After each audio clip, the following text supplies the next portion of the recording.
waxa laydinku eedeeyaa adiga iyo xukuumaddaadaba ama dawladduba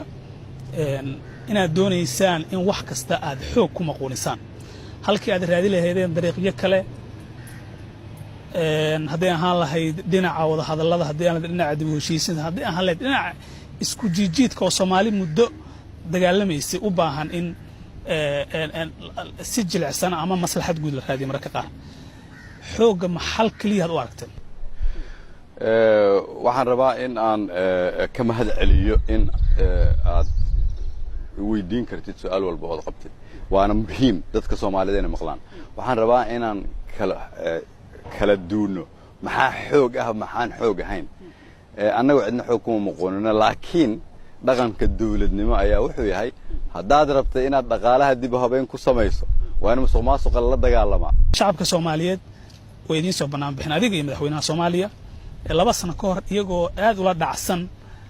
hogaamintiina iyagoo oo idin ka filaya isbedelo mug leh mukula taa in filashadii shacabka ay hoos u dhacday maya waxaan aaminsanahay shacabka Soomaaliyeed intooda badan ama waxaan dhihi karaa meel walba ay joogaan in indhahooda ay macallin u yihiin waxaan ballan qaadnay inaan dhaqaalaha dib u habeyn ku samayn doono adduunyada qartay in Soomaaliya ay meeshii ugu wanaagsaneed tahay rajana ay leedahay waxaan ballan qaadnay inaan ciidamada dib u habeyn ku samaynayno waa adiga arka waxaan ballan qaadnay aniga madaxweynuhu inaan wada shaqayn doono oo aan dadka hore ka duwanaanayno 2 sano soo wada shaqaynaynay waad aragtaan arinta warbaahinta madaxa bannaan cabasho ayaa jirta oo ah dawladdu inaanay fursad siinaynin mararka qaar ama xafiisyada dawladda inta badan warbaahintii madaxa bannaan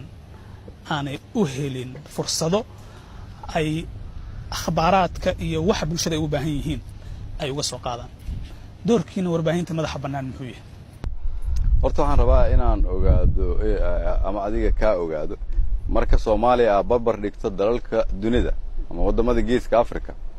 waa maxay doorka warbaahintu ay ku leedahay dalkan warbaahin furan xor ah waxaan aaminsanahay Soomaaliya inay tahay wadamada ugu horeeya